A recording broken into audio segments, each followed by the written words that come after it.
warga negara asing asal Australia bernama Kate Thomas Cullen ditemukan tertindih sepeda motor di dalam got depan villa nomor 28A, Jalan Bumbak Banjaranyar Klot, Kerobokan, Kuta Utara, Badung. Naas, bule yang diduga habis mabuk itu sudah dalam keadaan tewas. Peristiwa tersebut diketahui terjadi pada Minggu 24 Juli sekitar pukul 5. Kasih Humas Polres Badung itu Ketut Sudana yang dikonfirmasi menjelaskan awalnya saksi bernama Wayan Sumerte 42 tahun melintasi TKP dari arah barat. Warga asli Banjaranyar Klot ini merasa janggal lantaran melihat ada sesuatu di saluran air sedalam 1,5 meter tersebut.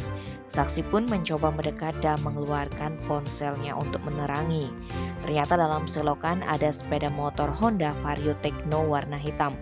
Namun Sumerte terkejut karena kendaraan tersebut menimpa seseorang yang hanya terlihat kakinya. Sehingga saksi langsung menghubungi Prajuru Banjar Adat Anyar Klot, Iwayan Rudite.